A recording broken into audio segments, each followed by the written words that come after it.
اعوذ باللہ من الشیطان الرجیم، بسم اللہ الرحمن الرحیم۔ سب سے پہلے تو میں میرے بھائی جناب سردار حیدر علی کی بہت مشکور ہوں، اور آپ کا یہ جو پلیٹ فارم ہے اسرار رمضان ٹرانسمیشن،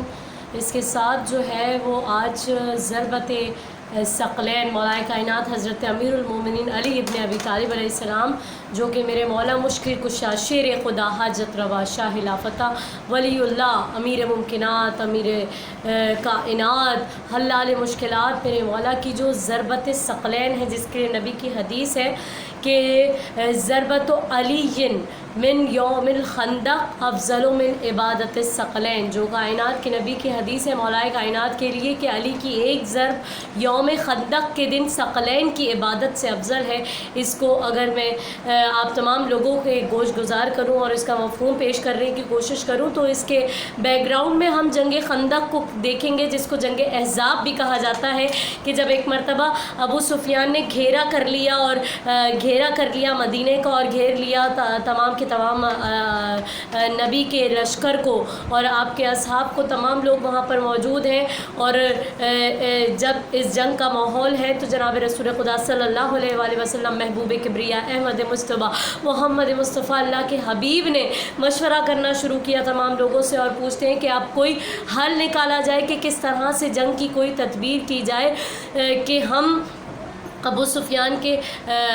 لشکر کے سامنے کس طرح سے جو ہے وہ ڈٹے رہیں، یا کون سی ایسی جنگ کی تدبیر کی جائے۔ تو تمام لوگوں نے اپنے اپنے مشورے دیے، لیکن حضرت جناب سلمان فارسی جو منا اہل البیت کی منزل پر فائز ہیں، جن کے لیے کائنات کے نبی نے فرمایا السلمان منا اہل البیت، سلمان ہمارے اہل بیت پہ سے ہیں، جناب سلمان فارسی نے کہا رسول اللہ میں فارسی میں مشورہ دینا چاہتا ہوں۔ جب میں ایران میں رہا کرتا تھا تو ہم دشمن جب حملہ کرتے تھے تو ہم خندق بنا لیا کرتے تھے اور اس کے اندر آگ جلا دیا کرتے تھے،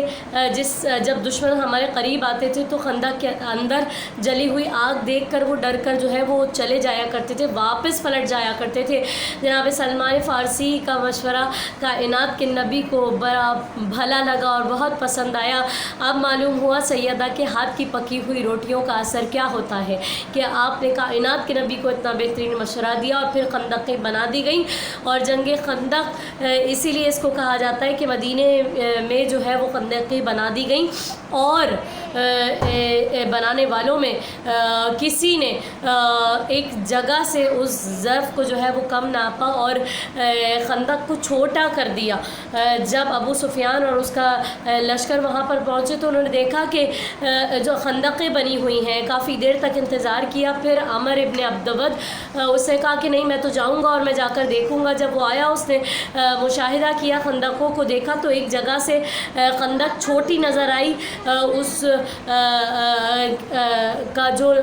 ناپ تھا، اس کا جو سائز تھا وہ چھوٹا نظر آیا، تو اور اتنا چھوٹا کہ وہاں سے پھلانگ گیا، اور اس میں سے پھلانگ کر دو اور اشخاص اس کے ساتھ موجود تھے۔ وہاں سے جب نبی کے لشکر کے پاس آیا تو اس سے فوراً وہاں پہنچ کر تمام لوگ چونک گئے عمر ابن عبدود کو وہاں پر دیکھ کر۔ اس نے فوراً نبی کے خیمے کے اوپر نیزہ مارا، جب کائنات کے نبی کے خیمے کے اوپر نیزہ مارا تو آپ رحمت للعالمین کو جلال آیا، آپ خیمے سے باہر آئے، اور عمر ابن عبدود نے کہا محمد میرے مقابلے میں کسی کو پیش کرو، محمد میرے مقابلے میں کسی کو لاؤ۔ تو کائنات میں جہاں جہاں تک خدا کی رب العالمینیت ہے وہاں وہاں تک اللہ کے حبیب کی رحمت للعالمینیت رحمت کے چہرے پر جلال آیا، اور آپ نے تمام کے تمام لشکر کو دیکھا اور لشکر سے پوچھنا شروع کیا من لہو، کون ہے جو اس کے مقابلے میں آئے، کون ہے اس کے لیے جو اس کے مقابلے میں آئے۔ بس مولائے کائنات 3 مرتبہ کھڑے ہوئے اور کہا کہ انا لہو، اے میرے مولا، اے میرے رسول، میں ہوں اس کے لیے، میں جاؤں گا۔ 3 مرتبہ مولائے کائنات کو بٹھا دیا گیا، حجت کو تمام کیا۔ جب کوئی اور نہیں بڑھا تو مولائے کائنات کو اس کے مقابلے میں بھیج دیا گیا۔ وہ بڑا جاندار پہلوان تھا، بس ایک مرتبہ مولائے کائنات اس کے سامنے گئے، وہ گھوڑے پر سوار تھا، مولا زمین زمین پر تھے مولا نے اس کو اشارہ کیا کہ نیچے آؤ. اس کے ہاتھوں کے اندر 2 تلواریں اور 2 نیزے تھے. 2 قول پہن کے آیا تھا, 2 زرہ پہن کر آیا تھا. اس سے جیسے ہی وہاں سے چھلانگ ماری گھوڑے کے اوپر سے تو مولا کائنات نے ایک ہاتھ سے الٹ کر اس کو پیچھے پھینکا اور پھر مولا کائنات اور اس کا مقابلہ ہوا. 70 مرتبہ مولا کائنات پر علماء لکھتے ہیں کہ کم از کم 70 مرتبہ مولا کائنات نے اس کے وار کو روکا اور پھر آخری مرتبہ مولا کائنات اس کے سینے پر سوار ہو گئے. لیکن جب اس سے مولا کائنات کی گستاخی کی تو علی مولا اس کے سینے پہ سے اتر گئے اور آپ نے ٹہلنا شروع کر دیا.